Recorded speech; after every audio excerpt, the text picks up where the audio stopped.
Good afternoon. This is Akashvani. I'm Anuja Kumar with the midday news.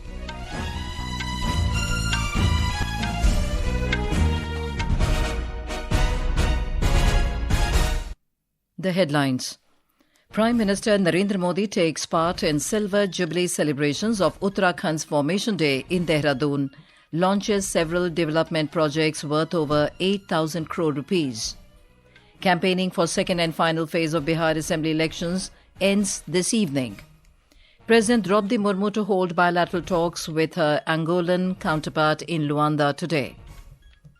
RSS sarsanghchalak Mohan Bhagwat says organisation will work for social harmony by initiating outreach program to end divisions in society.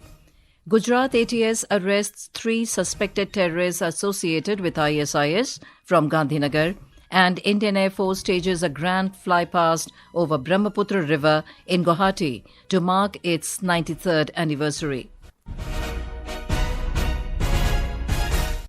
And now the news in detail. Prime Minister Narendra Modi took part in the Silver Jubilee celebrations of Uttarakhand's Formation Day in Dehradun today. Mr. Modi inaugurated and laid the foundation stones for several development projects worth over 8,000 crore rupees on the occasion. The projects span across key sectors including drinking water, irrigation, energy, technical education, urban development, sports and skill development. Under the Pradhan Mantri Fasal Bima Yojana, Mr. Modi also released financial assistance into the bank accounts of more than 28,000 farmers. The Prime Minister also issued a commemorative postage stamp on this occasion. Addressing the public gathering, Mr. Modi congratulated the people of Uttarakhand on the Silver Jubilee of the state. The Prime Minister stated that the double-engine government is continuously working to take Uttarakhand to new heights of development. बीते 25 वर्षों की यात्रा के बाद आज उत्तराखंड जिस ऊंचाई पर है उसे देखकर हर उस व्यक्ति का खुश होना स्वाभाविक है जिसने इस खूबसूरत राज्य के निर्माण के लिए संघर्ष किया था। डबल इंजन की भाजपा सरकार उत्तराखंड के सामर्थ्य को नई ऊंचाई देने में जुटी है। Mr. Modi emphasized the need to focus on expanding the untapped potential of the state. He said the government is giving a push to connectivity projects in Uttarakhand. बेहतर कनेक्टिविटी का उत्तराखंड के विकास से गहरा नाता है, इसलिए आज राज्य में 2 लाख करोड़ रुपए से अधिक की परियोजनाओं पर काम चल रहा है। ऋषिकेश कर्णप्रयाग रेल परियोजना प्रगति पर है। दिल्ली देहरादून एक्सप्रेसवे अब लगभग तैयार है। गौरीकुंड, केदारनाथ और गोविंदगार हेमकुंड साहब रोपवे का शिलान्यास हो चुका है। ये परियोजनाएं उत्तराखंड में विकास को नई गति दे रही हैं। Earlier, Mr. Modi visited an exhibition and interacted with various stakeholders. Uttarakhand is celebrating the Silver Jubilee of its Formation Day today. Uttarakhand came into existence on this day in 2000 as the 27th state of the Republic of India. President Droupadi Murmu extended greetings to the people of the state on the occasion. Union Home Minister Amit Shah, Defence Minister Rajnath Singh, Union Health Minister Jagat Prakash Nadda and other ministers also extended their greetings to the state on its Silver Jubilee Formation Day. Campaigning for the second and final phase of the Bihar Assembly elections will conclude this evening. Polling in this phase will be held on Tuesday in 122 Assembly constituencies spread across 20 districts. In the second phase, more than 3.7 crore voters will decide the electoral fate of 1,302 candidates, including 136 women. On the last day of campaigning today, top leaders from the NDA, the Mahagathbandhan and other parties are holding back-to-back election rallies and roadshows. More from our correspondent. Addressing a public meeting in Kaimur, Janata Dal United President and Chief Minister Nitish Kumar stated that the very poor power situation has been improved during his tenure in the state. He highlighted that the people of the state are getting 125 units of free electricity. The Chief Minister affirmed that if the NDA government is re-elected, development works will be further accelerated. Senior BJP leader and Uttar Pradesh Chief Minister Yogi Adityanath, addressing a public meeting in Sikti in Araria, mentioned mentioned the improved rail and air connectivity, attributing this progress to the NDA's development work. On the other hand, Mahagathbandhan's chief ministerial candidate Tejaswi Yadav, while addressing an election rally in Kaimur, claimed that he provided 5 lakh government jobs to the youths during his short 17-month tenure. Meanwhile, Jan Suraj Party founder Prashant Kishore conducted a roadshow in Kalyanpur in the East Champaran district. Dharmendra Kumar Rai, Akashvani News, Patna.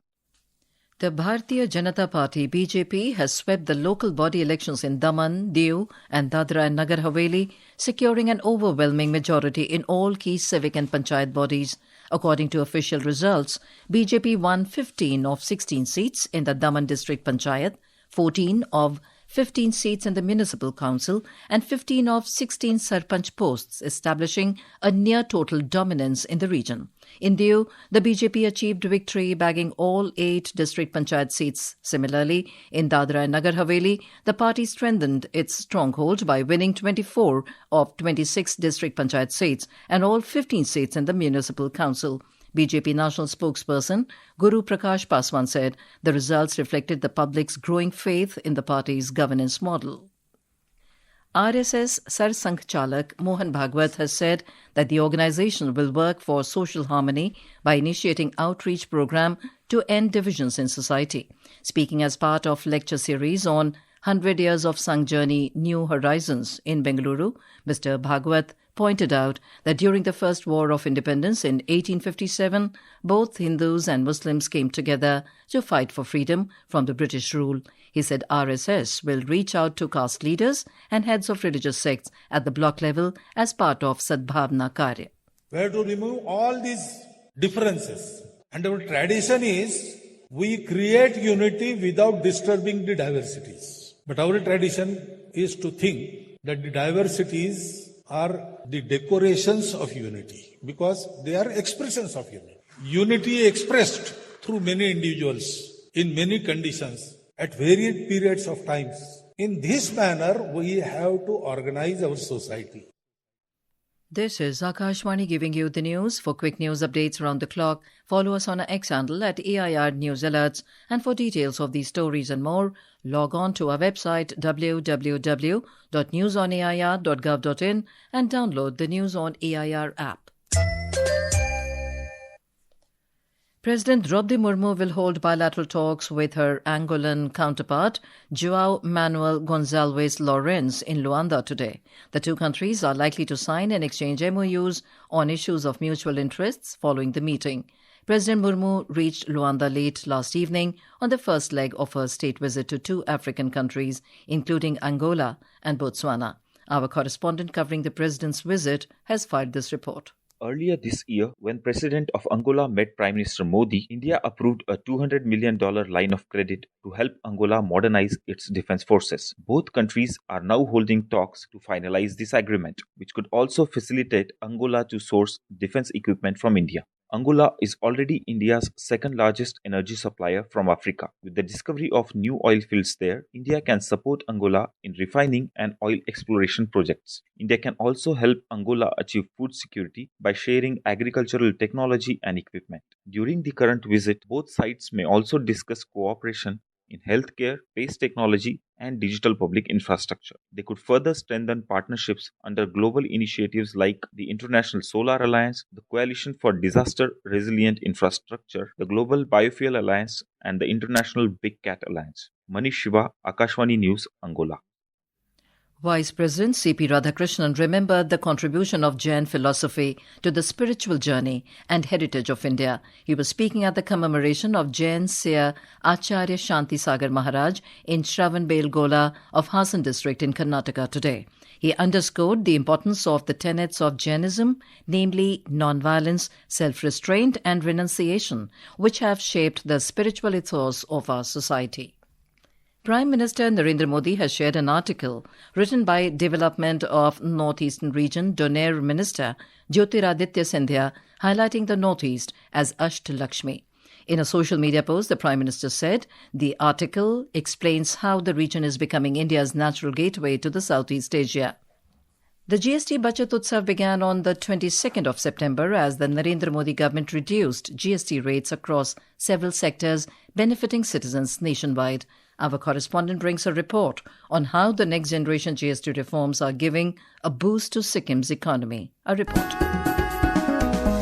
The new GST reforms have been a ray of positivity for Sikkim's growth and ambitions. The tourism industry is essential for the state's economy with an estimated 7,80,000 jobs dependent upon it. Hotel accommodation up to 7,500 rupees per night now carries only 5% GST, encouraging higher occupancy and longer stays. Beauty and wellness services now attract only 5% tax, down from 18%, boosting its growing wellness tourism and herbal therapy. Similarly, Sikkim's Temi tea is also now taxed at 5%, helping small tea growers and making premium tea more affordable for consumers. Locally processed foods such as fruits and vegetables, juices and pickles now fall under the 5% GST slab, lowering shelf prices by 6 to 13%. Tax cuts on medicines have also strengthened the state's budding pharmaceutical industry. Adarsh for Akashvani News, Delhi.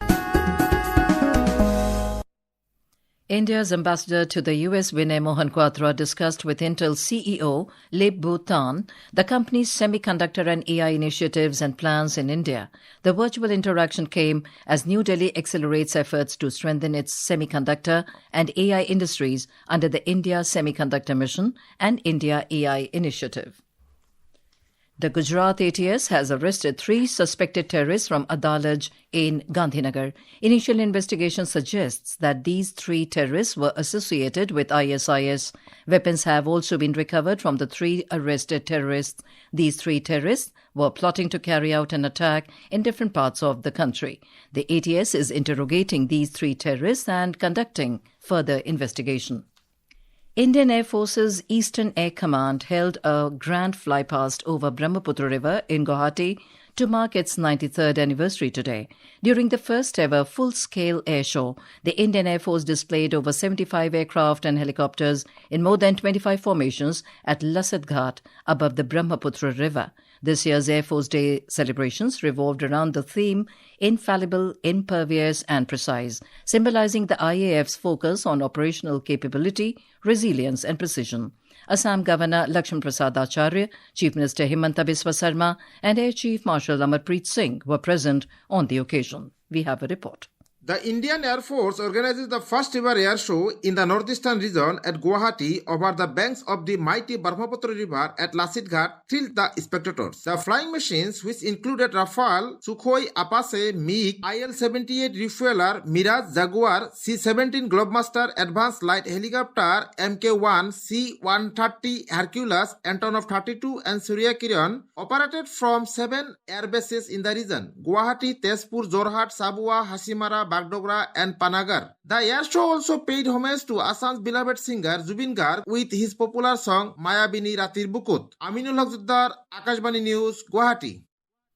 Syrian President Ahmad al-Shara has arrived in Washington on an official visit just 2 days after the U.S. formally revoked his status as a specially designated global terrorist. The former militant will meet U.S. President Donald Trump at the White House tomorrow, 11 months after his rebel alliance ousted Bashar al-Assad in Syria. The IMD has forecast that night temperatures are likely to dip by 2 to 5 degrees Celsius over northwest and adjoining central India for the next 5 to 6 days. IMD has also predicted fall in minimum temperature by about 2 degrees Celsius, very likely over many parts of Vidarbha and Chhattisgarh till Monday. And now, before we end the bulletin, the headlines once again. Prime Minister Narendra Modi takes part in Silver Jubilee celebrations of Uttarakhand's Formation Day in Dehradun, launches several development projects worth over 8,000 crore rupees. Campaigning for second and final phase of Bihar Assembly election ends this evening. President Droupadi Murmu to hold bilateral talks with her Angolan counterpart in Luanda today. RSS sarsanghchalak Mohan Bhagwat says organization will work for social harmony by initiating outreach program to end divisions in society. Gujarat ATS arrests 3 suspected terrorists associated with ISIS from Gandhinagar. And Indian Air Force stages grand flypast over Brahmaputra River in Guwahati to mark its 93rd anniversary. And with that, we end the midday news.